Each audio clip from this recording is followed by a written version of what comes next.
Ikaw ba ay may panaginip at hindi mo maintindihan at hindi mo maunawaan kung ano ang ibig sabihin nito?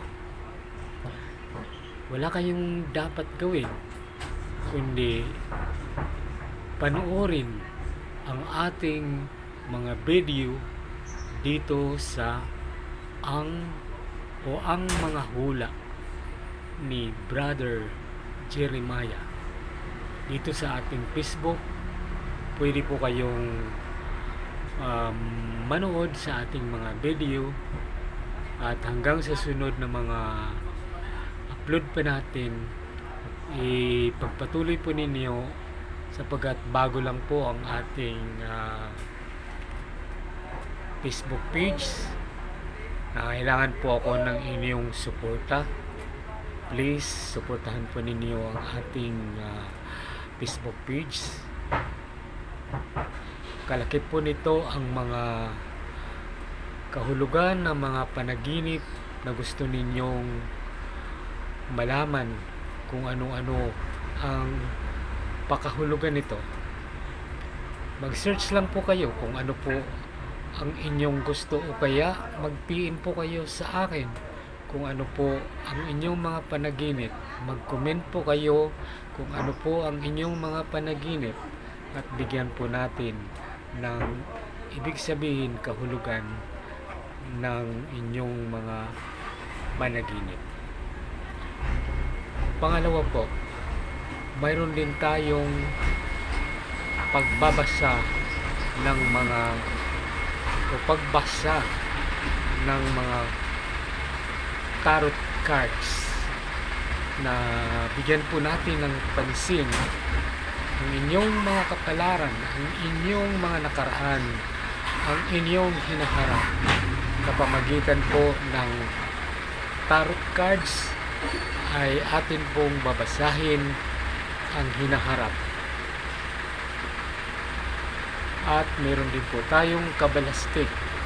Kabalastik po ay sa pamagitan ng mga numero, na ang numero pong ito mula 1 hanggang 9, na kapag malaman natin ang mga numero tulad ng 1 ay nangangahulugan po ng spirit, at ang 2 ay humanity, at ang 3 ay Trinity, at ang 4 equal balance of power, and 5 success and failure, 6 action, 7 complete sacrifice, and 8 complete successful, and 9 is the good number foundation.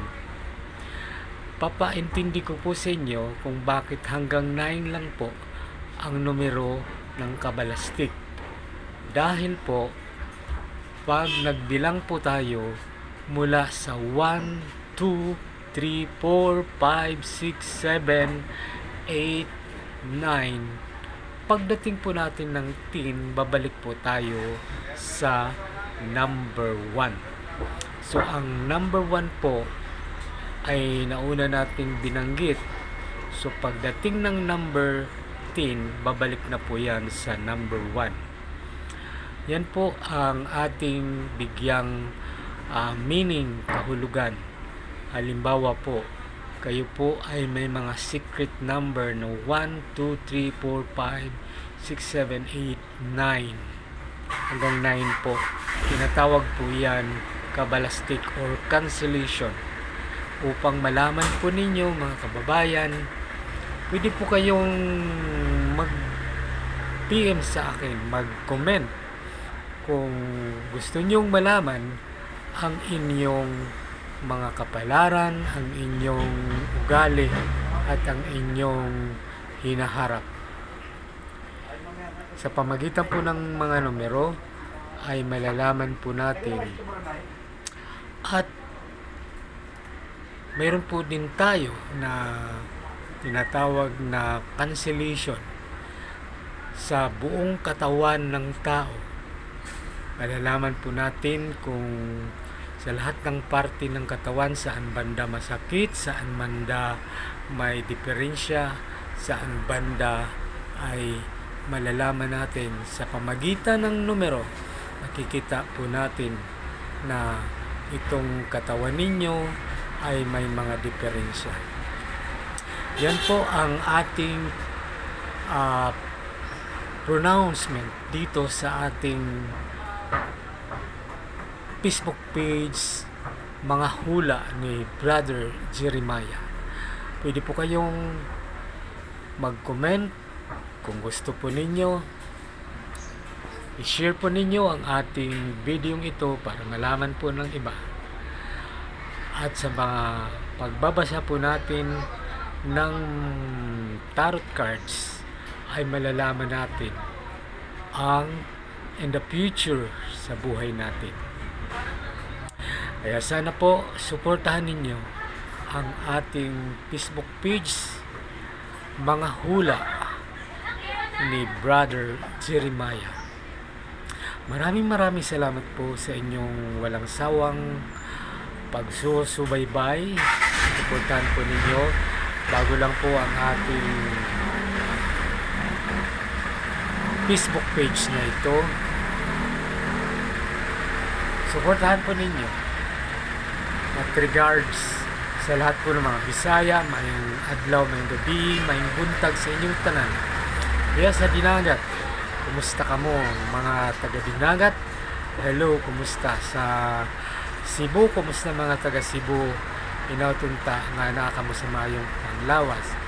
O sa Mindanao, sa Tibok, Pilipinas, kumusta po kayong lahat? Magandang gabi, magandang araw. Ito po si Brother Jeremiah. Maraming salamat. Muli, maraming salamat sa inyong pagsuporta at patuloy na panunood sa ating mga video. Puro mga hula lang po dito, kabalastik, at suportahan po ninyo ang ating miss, Mga Hula ni Brother Jeremiah. Thank you po. Maraming salamat. Magandang araw sa buong mundo, sa buong Pilipinas, sa buong Mindanao, sa buong Cebu, sa buong Dinagat, sa buong Pilipinas. Thank you po. Bye-bye. Mwah.